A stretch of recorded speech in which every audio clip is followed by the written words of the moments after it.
Hello. நீங்கள் காலேஜில் first இயரோ second இயரோ third இயரோ நீங்கள் படிச்சுட்டு இருக்கலாம். பட் உங்கள் காலேஜும் ஃபேக்கல்ட்டியும் ப்ளஸ் கரிக்குலமும் உங்களை என்ன சொல்லுன்னா நீங்கள் இன்டர்ன்ஷிப் கண்டிப்பாக போகணும் அப்படின்னு சொல்லுவாங்க. அப்போது ஃபஸ்ட்டு இன்டர்ன்ஷிப்னா என்னென்னு புரிஞ்சுக்கிட்டீங்கன்னா அங்கே போய் நீங்கள் நல்லா அந்த இன்டர்ன்ஷிப் பீரியடில் லேர்ன் பண்ணலாம். ஸோ ஃபஸ்ட்டு இன்டர்ன்ஷிப்னா எதுக்குன்னா நீங்கள் இப்போ 4 வால்ஸ்குள்ளே உட்காந்து புக்ஸ் மூலமாக நீங்கள் ஃபண்டமெண்டல்ஸ் ஆஃப் இன்ஜினியரிங்கை கற்றுக்கிட்டு இருக்கீங்கன்னு வைங்க. இன்ஜினியரிங்கோ அது ஆர்ட்ஸ் அண்ட் சயின்ஸோ எனி பேக்ரவுண்ட். பட் அந்த 4 செவத்துக்குள்ள புக்ஸ் மட்டும் படித்து நம்மளுக்கு நிறைய அறிவு வராது. ஏன்னா நம்ம படிச்சுட்டு வேலை செய்ய போகிற இடம் கம்பெனி. அப்போ அந்த கம்பெனி எப்படி ரன் ஆகுது, கம்பெனி எப்படி போயிட்டு இருக்குன்னு நீங்கள் புரிஞ்சுக்கிட்டீங்கன்னா உங்களோட லேர்னிங் நல்லா இருக்கும். அப்படிங்கிறதுக்காக தான் இன்டர்ன்ஷிப்ங்கிற ஒரு ஆப்பர்ச்சுனிட்டியை எஜுகேஷன் சிஸ்டம் இன்ட்ரடியூஸ் பண்ணுது. ஸோ இந்த இன்டர்ன்ஷிப்க்கு நீங்கள் ஃபஸ்ட்டு எப்படி அப்ரோச் பண்ணணும்னா, ஃபஸ்ட்டு உங்கள் காலேஜில் நீங்கள் போனஃபிட் வாங்கணும். இது மாதிரி நான் ஸோ செகண்ட் இயர் படிக்கிறேன் இந்த காலேஜில், டு த கம்பெனி ஹெச்ஆர் இல்லை சிஇஓ அந்த மாதிரி போட்டு நான் இந்த மாதிரி இன்டர்ன்ஷிப் பண்ணால் என்னோட எஜுகேஷனுக்கு இன்னும் நல்லா நான் பண்ண முடியும் அப்படின்னு சொல்லி ரெக்வஸ்ட் லெட்டர் மாதிரி போனஃபிட் பிரின்சிபல் சைன்டை வாங்கிட்டு நீங்கள் கம்பெனிஸை அப்ரோச் பண்ணணும். ஸோ கம்பெனிஸ்னு பார்த்தீங்கன்னா நிறைய டைப் ஆஃப் கம்பெனிஸ் இருக்குது. அதில் நான் 2 ஸ்பெசிஃபிக் கம்பெனி சொல்கிறேன். ஒன்று வந்து மேனுஃபேக்சரிங் கம்பெனி, இன்னொன்று சர்வீஸ் பேஸ்ட் கம்பெனி. இந்த மேனுஃபேக்சரிங் கம்பெனியில் என்னென்னா பொருளை உருவாக்குறது. ஒரு பொருளை ரா மெட்டீரியல்லேருந்து எப்படி பொருளை உருவாக்குறாங்க அப்படிங்கிறது இருக்கும். சர்வீஸ் பேஸ்டுங்கிறது இந்த சாஃப்ட்வேர் ட்ரைனிங், வெளியிலேருந்து பொருளை வாங்கி அங்கே அசம்பிள் பண்ணுறதோ இல்லை கோட் பண்ணுறதோ இல்லை டெக்னாலஜிஸை பற்றி படிக்கிறதோ, இமேஜிங் டெக்னாலஜி அப்படின்னு இருக்கும்.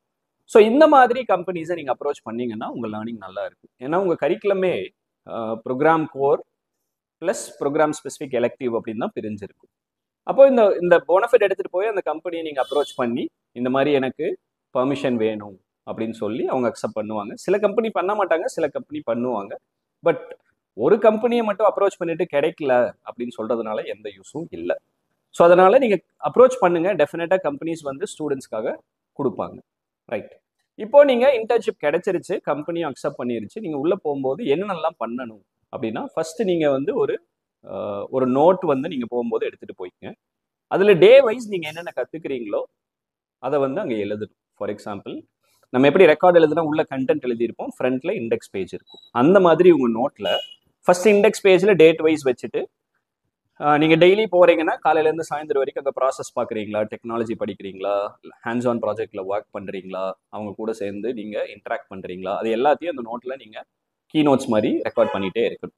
அப்புறம் அந்த டே முடிஞ்சு ரிட்டர்ன் வரும்போது இந்த இண்டெக்ஸ் பேஜ் ஆஃப் நோட்டில் வந்து சிம்பிளாக எழுதி அந்த கம்பெனியோட கைடோ இல்லை இன்சார்ஜோ இன்டர்ன்ஷிப் இருந்தாங்கன்னா அவங்க கிட்ட சைன் வாங்கி சீல் வாங்கணும். ஸோ நிறைய ஸ்டூடெண்ட்ஸ் போகிறவங்க இதை பண்ணுறதில்ல. அப்போ கடைசியில் என்ன ஆகுதுன்னா இன்டர்ன்ஷிப்பை முடிச்சுட்டு மறுபடியும் போய் இந்த வேலையெல்லாம் பண்ணுறாங்க. ரைட். இப்போ இந்த நோட் வந்து நம்மளுக்கு எவிடன்ஸ். நீங்கள் அட்டண்டன்ஸும் அங்கே சீல் வச்சு சைன் வைக்கும்போது அட்டண்டன்ஸ் ரெக்கார்ட் ஆகுது. ப்ளஸ் நீங்கள் அங்கே என்ன கற்றுக்கிறீங்கிறது கீ நோட்டில் எடுத்துகிட்டு இருக்கிறீங்க. ஸோ இந்த 30 நாள் போகிறீங்க அப்படின்னா 30 நாள் இதை பண்ணிவிட்டு திருப்பி நீங்கள் காலேஜுக்கு வரும்போது என்ன பண்ணணும்னா ஒரு ப்ரெசன்டேஷன் பண்ணணும். ஃபார் எக்ஸாம்பிள் ஒரு பிபிடியில் நீங்கள் என்னென்ன கற்றுக்கிட்டீங்கன்னு போட்டு சொல்லலாம். இல்லை ஒரு ரிப்போர்ட்லேயும் சில காலேஜஸ் வந்து ரிப்போர்ட் வேணும் அப்படின்னு கேட்பாங்க. அந்த ரிப்போர்ட்டில் வந்து ஒரு ஃப்ரண்ட் பேஜ் மாதிரி போட்டு கைடோட சைனு, உங்கள் கைட் சைனு, நீங்கள் எந்த காலேஜ் படிக்கிறீங்க, எந்த கம்பெனி போனீங்க, அவங்களோட லோகோ, ஃபோட்டோஸ் இந்த மாதிரி எல்லாம் போட்டிருப்பீங்க. அதுக்கப்புறம் ஒவ்வொரு நாளும் 30 டேஸும் என்னென்ன கற்றுக்கிட்டீங்கன்னா டீட்டெயில்டாக ரிப்போர்ட் எழுதணும். நீங்கள் முடிஞ்ச வரைக்கும் கம்பெனி பர்மிஷன் கொடுத்தாங்கன்னா, சில கம்பெனி கொடுக்க மாட்டாங்க, கொடுத்தாங்கன்னா அப்பப்போ ஃபோட்டோ எடுத்து வச்சுக்கோங்க. ஸோ தட் ரிப்போர்ட் ப்ரிப்பேர் பண்ணும்போது உங்களுக்கு ரொம்ப ஈஸியாக இருக்கும். ஸோ அந்த ரிப்போர்ட்லேருந்து ப்ரெசன்டேஷனை நீங்கள் இமேஜும் சின்ன சின்ன டெக்ஸ்ட்டும் எடுத்து ப்ரெசன்டேஷனில் போட்டு நீங்கள் ப்ரெசென்ட் பண்ணலாம். ஸோ இன்டர்ன்ஷிப்க்கு மார்க் கொடுப்பாங்க. அப்போ அந்த மார்க் எதை பேஸ் பண்ணி இருக்குன்னா உங்களோட ரிப்போர்ட்டும் உங்களோட ப்ரெசன்டேஷனும். அப்போ இந்த ரிப்போர்ட்டும் ப்ரெசன்டேஷனும் உங்களுக்கு ப்ராப்பராக வேணும்னா நீங்கள் இன்டர்ன்ஷிப்புக்கு போகும்போது அந்த நோட்டை மெயின்டைன் பண்ணுங்கள். ப்ளஸ் நீங்கள் இன்டர்ன்ஷிப் முடிச்சதுக்கப்புறம் உங்களுக்கு ஒரு சர்டிஃபிகேட் அந்த கம்பெனிலேருந்து இஷ்யூ பண்ணுவாங்க. ஸோ இப்போது நீங்கள் அந்த 4 செவத்துக்குள்ளே படித்தாலும் இந்த கம்பெனியில் இந்த ப்ராசஸ் பண்ணுறக்காக தான் நான் இதெல்லாம் படிக்கிறேன் அப்படின்னு உங்கள் மைண்ட் ஷேப் ஆயிடுச்சுன்னா உங்களோட லேர்னிங் ப்ரோக்ரஷனை யாருனாலையும் ஸ்டாப் பண்ண முடியாதுங்க. Thank you.